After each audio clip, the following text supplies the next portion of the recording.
So here's the thing about the Krevtok. They're what you'd get if you took a bunch of 7-foot-tall lizard warriors, gave them a superiority complex, and convinced them that the best way to measure success was by counting how many times they'd almost died. Which, honestly, explains a lot about their medical system. Dr. Emma Reeves stepped off the transport shuttle onto the Krevtok homeworld of Skarnath, because of course they named their planet something that sounded like a death metal band, and immediately knew she'd made a terrible mistake. The welcoming committee consisted of 3 Krevtok physicians, and calling them physicians was generous. They looked like they'd been through a wood chipper, put back together wrong, and then gone through the wood chipper again for fun. The lead doctor, who introduced himself as Velkoth, had a scar running from his forehead down to his jaw that looked like someone had tried to unzip his face. His scales were a patchwork of discolored tissue, burn marks, and what appeared to be claw marks from at least 4 different species. He extended a hand that was missing 2 fingers. "Welcome, human, to the Galactic Conference of Healing Arts," Velkoth said, his voice like gravel in a blender. "We are honored to host representatives from 47 species. You are the first of your kind to attend." Emma shook his 3-fingered hand carefully. "Thanks for having me. I'm Dr. Emma Reeves, Trauma Surgery, Earth Medical Coalition." Velkoth's eyes, which were already pretty reptilian and unsettling, narrowed as he looked down at Emma's hands. Smooth, steady, with neatly trimmed nails and exactly 0 scars, his expression shifted from diplomatic welcome to barely concealed disgust. "Your hands," he said slowly. "They are unmarked. Yeah, I'm pretty careful with sharp objects. You have no scars of experience. No marks of survival." Velkoth looked at his companions, who were now also staring at Emma's hands like she'd shown up to a black tie event in pajamas. "How many procedures have you performed?" "Last count? Around 8,000 surgeries, give or take." The 3 Krevtok exchanged glances. One of them, a female with a scar that removed half her snout, actually laughed. It sounded like a chainsaw trying to start. 8,000, Velkoth repeated. "And you have never been injured, not once." "Well, there was this one paper cut. You are clearly inexperienced," the female interrupted. "No true healer reaches maturity without the scars of their learning. Every life saved comes at a cost. Every skill earned through pain." Emma opened her mouth to explain that human medicine had moved past the bloodletting and barbershop surgery phase a few centuries ago, but Velkoth was already walking away, dismissing her with a wave of his mangled hand. "The conference begins in 1 hour, he called back. "Try not to embarrass your species too badly, unmarked one." Emma stood there in the landing bay, holding her medical kit, and seriously considered getting back on the shuttle. Around her, other delegates were arriving. A insectoid doctor with 3 of its 6 arms ending in scarred stumps, a crystalline being whose entire surface was cracked and reformed, a blob-like creature that appeared to be 50% scar tissue and 50% blob. Every single one of them looked like they'd survived their own autopsy. "Oh good," Emma muttered to herself. "I'm at a medical conference where everyone's idea of credentials is looking like they lost a fight with a food processor. This is fine. This is totally fine." She followed the signs toward the conference hall, her smooth, competent, perfectly functional hands swinging at her sides, and prepared to be the least respected doctor in the galaxy. The conference hall looked less like a place of healing and more like a gladiatorial arena had a baby with a hospital, which, knowing the Krevtok, was probably intentional. Tiered seating surrounded a cadid, the central platform where various medical demonstrations would take place, and every seat was filled with the galaxy's most battle-damaged healers. Emma found a spot in the back, trying to be inconspicuous, which was difficult when you were the only doctor present who didn't look like a before picture in a cosmetic surgery ad. Velkoth took the center stage, raising his arms dramatically. The scars on his chest caught the light, and Emma realized with growing horror that they were arranged in some kind of pattern. He'd organized his injuries aesthetically. This guy had curated his trauma like an art gallery. "Welcome, healers of the galaxy, to the 500th Galactic Conference of Healing Arts." His voice boomed across the arena. "Here we gather to share knowledge, demonstrate skill, and honor the scars that mark our journey from apprentice to master." The crowd erupted in cheers. Someone near Emma beat their chest, and she heard bones crack. They didn't seem bothered by it. "Our first demonstration comes from our own champion, Grathnor, bearer of 943 scars of experience." A Krevtok who made Velkoth look like an unblemished newborn stepped onto the platform. Grathnor was enormous, even for his species, and approximately 80% of his visible body was scar tissue. His scales were so covered in marks that Emma couldn't tell what color they'd originally been. He was basically a 7-foot-tall history of every medical mistake ever made. Impressive, Emma muttered. He's worn every lesson on his body like a really aggressive scrapbook. Grathnor demonstrated something he called combat suturing, which involved stitching a wound on a patient while another tank. Krevtok actively tried to attack him. He got stabbed twice during the procedure but finished the sutures anyway. The crowd went absolutely wild. You see, Grathnor roared, pointing to his 2 new wounds. A true healer never stops, even when injured. These scars will join my end. Collection. Proof of my dedication. Emma pinched the bridge of her nose. Right, because nothing says quality healthcare like your doctor getting stabbed mid-surgery. Next up was Quillix, the 6-armed insectoid from the Chitauri hive. Except he only had 3 arms now, the other 3 ending in smooth stumps that he displayed with evident pride. Lost in honorable medical combat, Quillix clicked, his translator rendering his insectoid language into something vaguely comprehensible. I was performing emergency surgery during a ship battle. Hull breach took 3 arms. I finished the procedure anyway. The patient lived. I earned these scars of sacrifice. More cheers. Someone started a chant. Emma was pretty sure it translated to "scars are cool" or possibly "pain is great," and she was suddenly very aware that human medicine and galactic medicine had evolved in completely different directions. When Quillix finished his demonstration, which involved juggling surgical tools with 3 arms while explaining how much better he was now with 50% fewer limbs, Velkoth turned to scan the crowd. And now, we welcome our newest species to the conference. The humans have sent a representative. His tone made it clear what he thought about that decision. Dr. Emma Reeves, would you care to share your credentials? Every eye in the arena turned to Emma. She slowly stood up, very aware of her complete and total lack of impressive injuries. Hi everyone. Emma Reeves, trauma surgery. I've performed about 8,000 surgical procedures with a 98.6% success rate. Silence. Then Grathnor laughed. It sounded like boulders rolling down a mountain. And how many times were you injured during these procedures? None, actually. We have these things called safety protocols and… None? Grathnor's voice echoed off the walls. You have never been hurt while healing? Never scarred in the line of duty? Never sacrificed your own flesh for your faith? Patient? I mean, we try really hard not to. How can you possibly understand healing if you've never been wounded? The female Krevtok from earlier stood up. How can you guide someone through pain you've never experienced? Your smooth hands show only that you've never truly been tested. The crowd murmured agreement. Emma felt her professional pride, which had been trying to stay diplomatic, finally snap. Okay, look, she said, her voice carrying across the arena. I get that you guys have a whole thing going with the scars and the battle damage and the apparently masochistic approach to medicine. But where I come from, the goal is for the doctor to not get hurt while fixing the patient. Crazy concept, I know. Grathnor's eyes gleamed with something that looked dangerously like amusement. Then perhaps, unmarked human, you would care to demonstrate your scarless technique? We have a patient in need. Show us what your unblemished hands can do. Emma looked at the challenge in his eyes, at the skeptical faces of every doctor in the arena, and made a decision that was either going to revolutionize galactic medicine or get her laughed off the planet. Sure, she said, grabbing her medical kit. Let's do this. They brought out the patient on a hover stretcher, and Emma's professional assessment was immediate. This was bad. The Krevtok warrior, who introduced himself as Thargon before promptly passing out, had what looked like claw marks across his torso, a dislocated shoulder, and some kind of puncture wound in his thigh that was leaking blood at an alarming rate. He was injured in the ritual combats this morning, Grathnor explained, circling the platform like a scarred reptilian professor. 3 of our physicians have already attempted treatment. The wounds persist. The bleeding continues. He will survive, but he will be diminished. Emma knelt beside the stretcher, her smooth hands already assessing the damage. What did the other doctors do? Velkoth attempted aggressive cauterization, Grathnor said. The wounds reopened. Quillix tried pressure bandaging with combat-grade adhesive. The tissue rejected it. I personally attempted traditional suturing while fending off his pain-induced attacks. You what? He was conscious and aggressive. I sutured while dodging his strikes. It is the Krevtok way.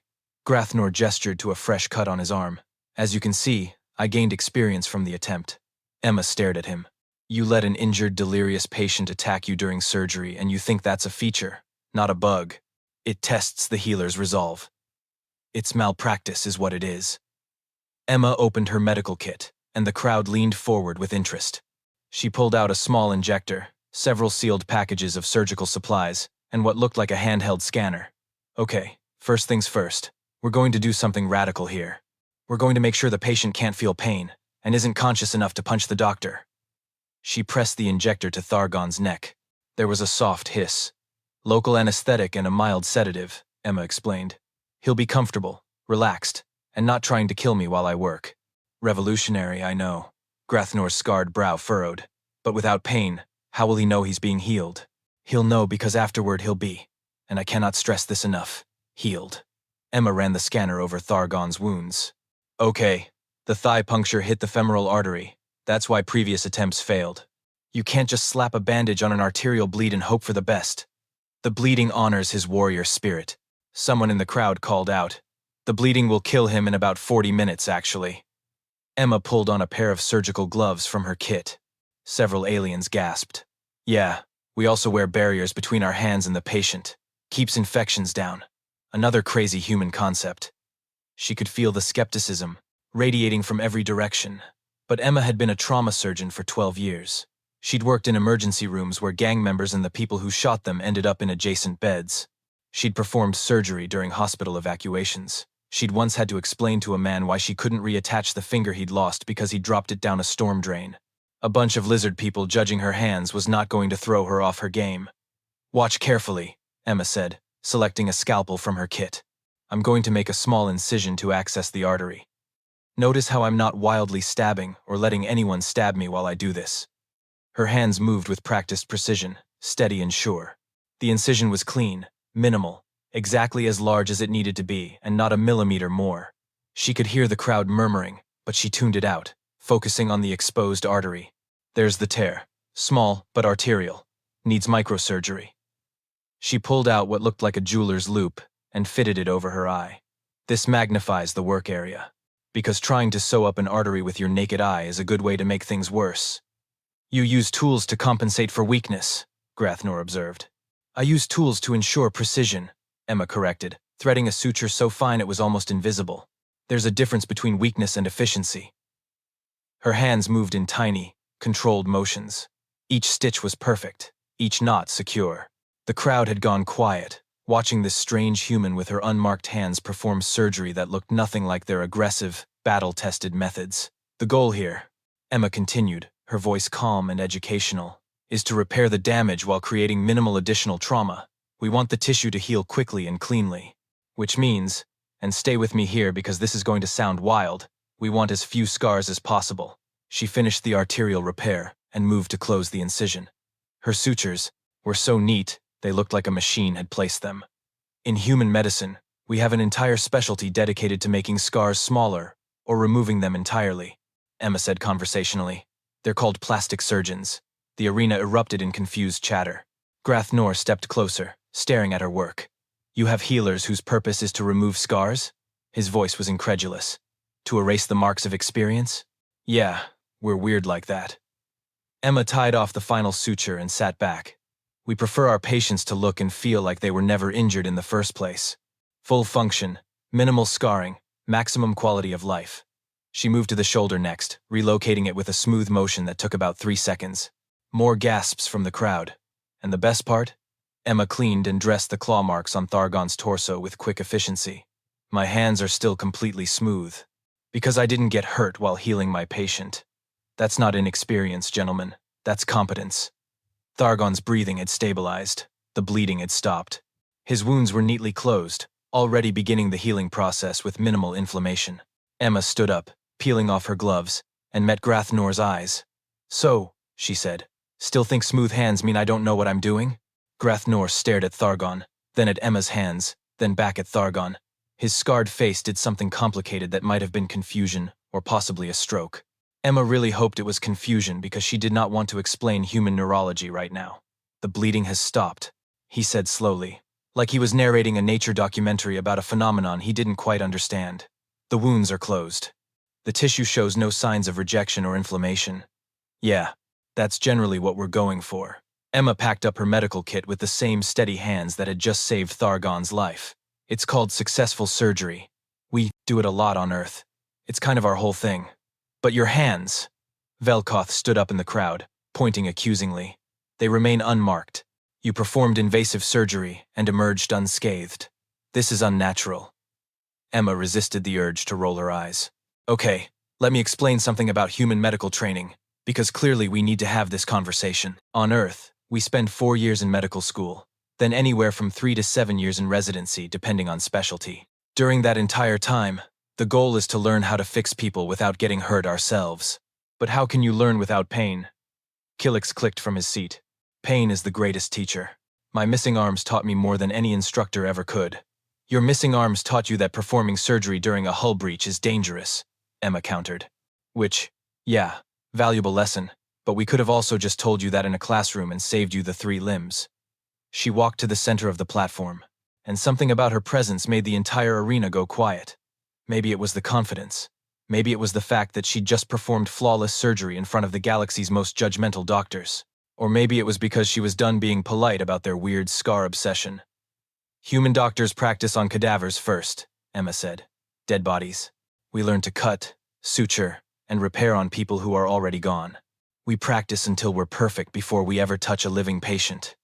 The silence that followed was so complete you could have heard a surgical pin drop. You desecrate the dead. Grathnor's voice was barely a whisper. We learn from them, Emma corrected. They donate their bodies to science so we can become better doctors. So when we treat living patients, we already know exactly what we're doing. No learning on the job, no earning scars through mistakes. Just competence from day one. That is horrifying, someone in the crowd said. That is efficient, Emma shot back. After cadavers, we use simulators, computer programs, synthetic tissue, virtual reality scenarios. We practice hundreds of procedures before we ever see a real patient. And when we finally do, we work under supervision. Experienced doctors watch us, guide us, correct us before we make mistakes that would get us scarred. She held up her hands, turning them slowly so everyone could see the smooth, unblemished skin. These hands have performed 8,000 surgeries. They've been inside human bodies, alien bodies, when we started making contact, synthetic bodies, you name it. They've held hearts that were barely beating and kept them going. They've reattached limbs, removed tumors, repaired organs that everyone else said were beyond saving. Emma's voice carried across the arena with the weight of 12 years of trauma surgery behind it. And you know why they're smooth? Because I'm good enough not to get hurt. Because I was trained by people who were good enough not to get hurt. Because on Earth, we figured out a long time ago that the best healers aren't the ones who've survived the most injuries. They're the ones who never get injured in the first place. Grathnor descended from the platform's edge, moving closer. He was easily twice Emma's size, covered in nearly 1,000 scars, and she didn't flinch. You speak of degrees and certifications, he said, of training without battle. But how do we know these smooth hands are truly capable? Anyone can remain uninjured if they never face true challenges. True challenges? Emma laughed, and it wasn't a friendly sound. I work in a level 1 trauma center. Do you know what that means? It means when someone gets shot, stabbed, crushed, burned, or otherwise catastrophically injured within a 100-mile radius, they come to me. I've performed surgery on patients who were coding on the table. I've had people die in my hands and brought them back. I've worked 36-hour shifts, where I went from one dying patient to the next, without stopping. She stepped closer to Grathnor, her smooth hands clenched at her sides. I've held a man's heart in my bare hands and kept it beating manually while we waited for a transplant. I've reattached a child's arm that was hanging by a thread of tissue. I've performed an emergency C-section in an ambulance because the baby wasn't going to make it to the hospital. And you want to know the most challenging part? Grathnor said nothing. I did all of that without getting a single scar, because every second I would have spent recovering from my own injuries was a second I couldn't spend saving someone else. Your scars are proof of experience, fine. My smooth hands are proof that I'm too valuable to waste time bleeding. The arena was dead silent. Even the ambient hum of the facility's life support seemed to have paused. Emma took a breath, reining in her frustration. Look, I'm not saying your way is wrong for you, but human medicine is built on a different philosophy. We measure success by survival rates, recovery times, and quality of life outcomes. We have databases that track every surgery, every complication, every success and failure. We publish research, peer review each other's work, and constantly improve our techniques. She gestured to her medical kit. We have board certifications, specialty credentials, and continuing education requirements. We literally have to prove we're still competent every few years. or we lose our license to practice. And none of that, not one single bit of it, requires me to get scarred up like I lost a fight with a combine harvester. Grathnor stared at her for a long moment. Then he looked down at his own hands, covered in the marks of 943 learning experiences. On your world, he said quietly, are there healers with scars? Of course. Accidents happen. Some doctors serve in war zones and get injured. Some have scars from before. They became doctors. Emma's voice softened slightly. But we don't require them. We don't celebrate them. We don't measure a doctor's worth by how many times they've almost died. She met his eyes. We measure it by how many other people didn't die because that doctor was there, whole and healthy and ready to work. Grathnor looked at his scarred hands for what might have been the first time with something other than pride. The massive Krevtok turned them over slowly, examining the tissue damage, the discolored scales, the places where claws and blades and medical mishaps had left their mark. These scars, he said slowly, are the story of my journey from apprentice to master. Each one represents a lesson learned, a challenge overcome, a moment where I proved my dedication to healing. Or, Emma said gently, they're a record of every time something went wrong. The crowd erupted. Half the arena seemed to be shouting in agreement with Grathnor. The other half had gone suspiciously quiet, and Velkoth looked like his entire worldview was having a fistfight with itself. You cannot simply dismiss millennia of tradition, Velkoth roared, his face scar turning a darker shade of purple. The path of the healer has always been one of sacrifice, of blood earned and pain endured. You come here with your smooth hands and your comfortable methods and dare to suggest we have been wrong?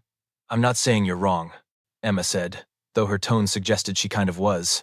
I'm saying there's another way, a way where doctors live longer, stay healthier, and can treat more patients over their careers because they're not spending half their time recovering from their own injuries.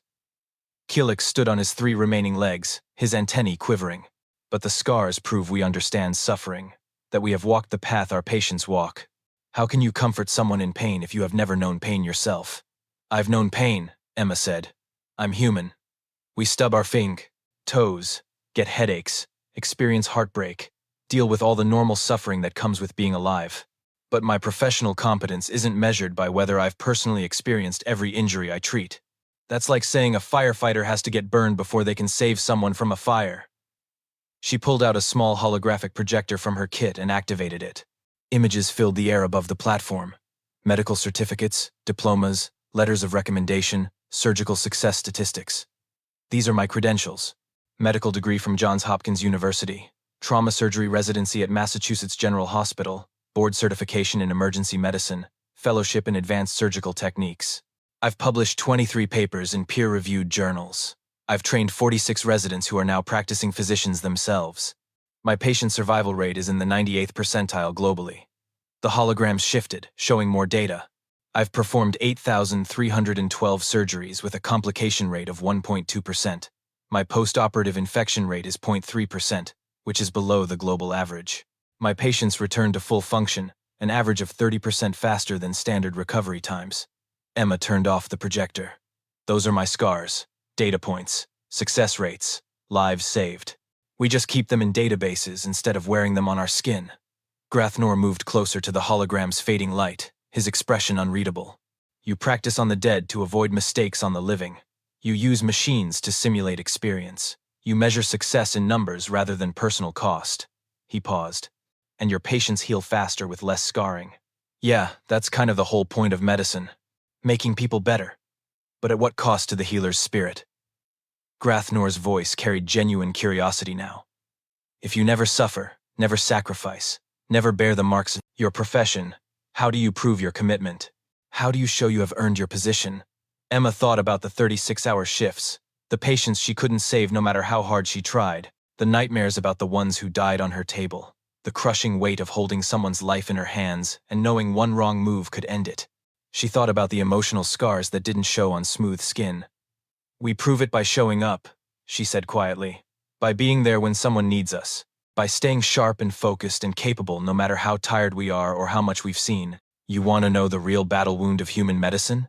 She pulled up her sleeve, and the crowd leaned forward expectantly. Her arm was smooth, unmarked, perfectly unblemished. It's not on our skin, Emma continued. It's burnout, compassion fatigue, PTSD from the cases that go wrong, depression from the impossible choices we have to make. We carry our scars internally because we have to stay physically intact to keep working. Our sacrifice is measured in sleep we don't get, relationships we can't maintain, and mental health we struggle to preserve while saving everyone else. The arena had gone completely still. So no, I don't have scars on my hands, Emma said. But I've earned every single one of my credentials the hard way. I just did it without permanently damaging the most important tools I have for saving lives. Velkoth sat down heavily, his scarred face troubled. Kilix's antennae drooped thoughtfully, and Grathnor stared at Emma with an expression that might have been the first crack in a 1,000-year-old philosophy. You are saying, Grathnor spoke slowly, carefully, that a healer's worth should be measured by their successes, not their survivals. I'm saying both matter, but yeah, success is probably the better metric.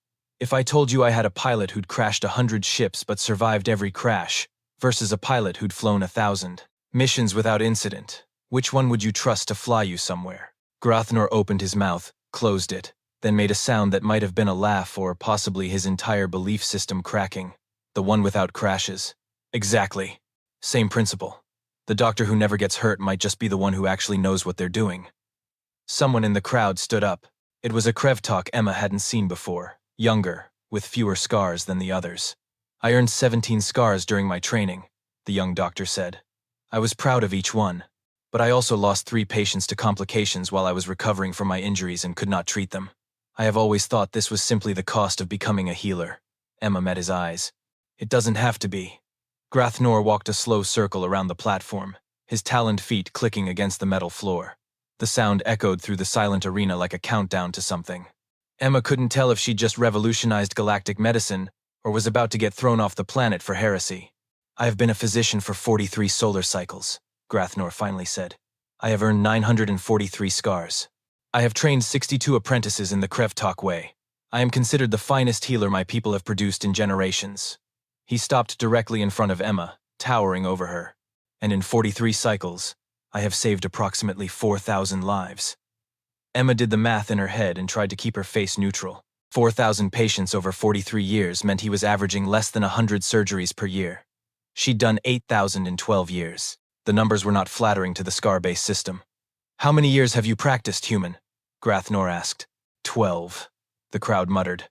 Grathnor's eye ridge, or what was left of it under the scar tissue, rose. 12 years. 8,000 surgeries. He looked at his hands. Again. I have spent more time recovering from injuries earned during healing than I have spent actually healing. And I thought this made me dedicated. It does make you dedicated, Emma said, and she meant it. It just makes you dedicated to a really inefficient system. Velkoth stood up again, but this time his voice lacked its earlier conviction. The human makes points that are difficult to dismiss, but our entire culture is built upon the honor of scars. To suggest they represent failure rather than experience is to undermine everything we believe about strength and survival. I'm not saying your culture is wrong, Emma said, choosing her words carefully. I'm saying maybe medical practice and warrior culture don't have to be the same thing. You can honor battle scars while also acknowledging that doctor scars are kind of counterproductive. She pulled up her holographic display again, this time showing images of human hospitals. On Earth, we have surgeons who work into their 70s and 80s, steady hands, sharp minds, decades of experience. They can do that because they're not physically broken down from injuries sustained during training. More years of practice means more lives saved. It's just math. The young Krevtok doctor spoke up again. What is your specialty, Dr. Reeves? You mentioned trauma surgery, but what does this mean in human medicine? Emma smiled. It means I'm the doctor they call when everything has gone catastrophically wrong and someone's about to die if we don't fix them in the next few minutes. Gunshot wounds, stab wounds, massive bleeding, crushed organs, you name it. If it's immediately life-threatening and messy, it comes to me. She activated another hologram, showing her surgical statistics broken down by category. Last year alone, I performed 647 trauma surgeries, penetrating injuries, blunt force trauma, industrial accidents, vehicle crashes. My survival rate for patients who reached the OR, alive, was 94%. The numbers hung in the air like an indictment of everything the Krevtok thought they knew about medicine. 647 patients in one solar cycle? Kilix's translator clicked with what might have been disbelief. That is more than I have treated in 5 cycles. Yeah, well, I don't spend 3 weeks recovering every time I repair an artery. Emma shrugged. Smooth hands mean I can work consistently, which means I can save more people. which is kind of the entire point of being a doctor. Grathnor sat down on the edge of the platform, a position Emma suspected was not normal for the proud Krevtok. He looked tired suddenly, like the weight of 943 learning experiences was finally catching up with him. "Show me," he said quietly. "Show me how to heal without scarring. For myself or my patients." The entire arena seemed to hold its breath. Emma sat down next to him, her smooth human hands resting on her knees beside his scarred talons. "First lesson," she said. "We stop treating injuries during surgery as inevitable. We use gloves, barriers, safe handling of instruments. We work in sterile fields. We don't let patients attack us while we're trying to help them. But the pain response, anesthesia, sedation, pain management, we have drugs for this. Really good ones." Grathnor nodded slowly. "And the learning process? Without pain to teach us? Simulation, supervision, and a really unhealthy amount of studying." Emma pulled out a data chip from her kit. "I brought medical texts, surgical videos, training protocols, everything we use to teach human doctors. It's yours if you want it. All of you." She stood up, addressing the entire arena. "I'm not here to tell you your way is wrong, but I am here to offer you another option. One where healers can have long careers, where they can treat more patients, where their hands stay steady and strong for decades instead of getting progressively more damaged." Emma took a breath. "And yeah, one where maybe your patients get the added bonus of healing faster with less scarring. Because that actually matters too." Velkoth stepped onto the platform. "You have given us much to consider, Dr. Reeves. Perhaps we have been too quick to dismiss unmarked hands as inexperienced rather than expert. Does this mean I'm not the least respected doctor in the galaxy anymore? Let us say your status has been elevated to controversial instead of contemptible. I'll take it." Grathnor stood, and Emma realized he was actually smiling. It looked weird on his scarred face, but genuine. "You mentioned human medicine has specialists who remove scars.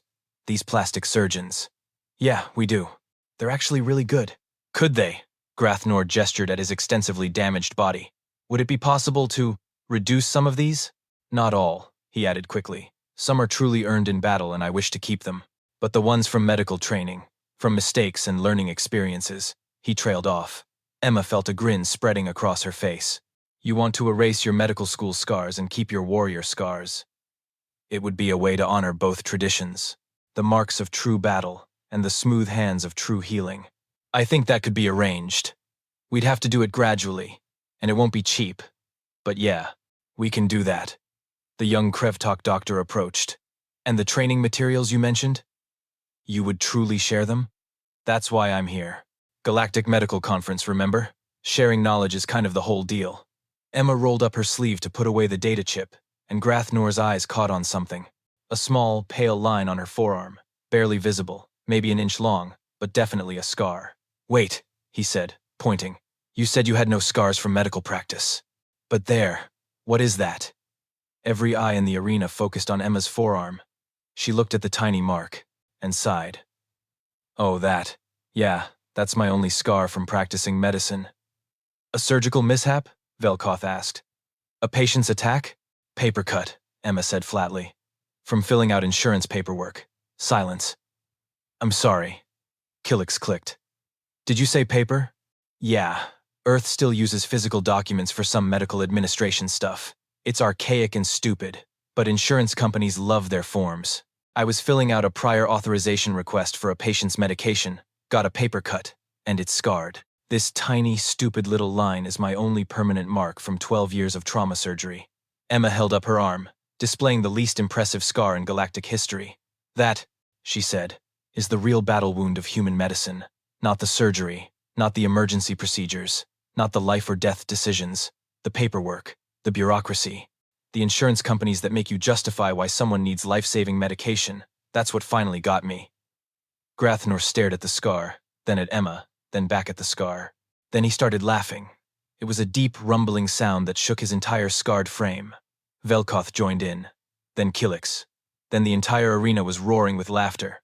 "Paper," Grathnor wheezed between laughs. "The mighty human trauma surgeon. 8,000 surgeries. Defeated by paper.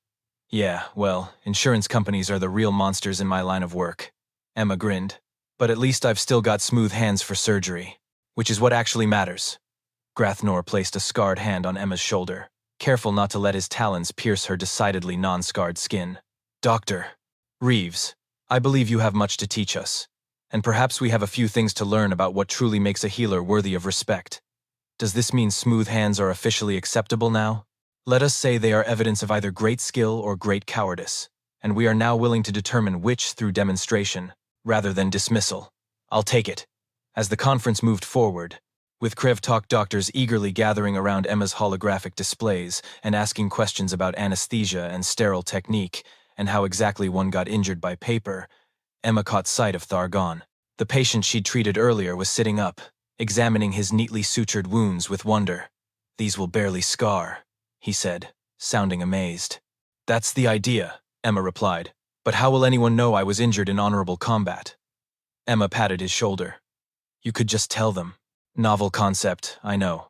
She looked around the arena at the galaxy's most scarred healers, now eagerly discussing human medical techniques and asking increasingly detailed questions about plastic surgery. And Emma realized that sometimes the most revolutionary thing you could do was show up with smooth hands and refuse to apologize for them. After all, the best doctors weren't the ones who survived the most fights. They were the ones who won.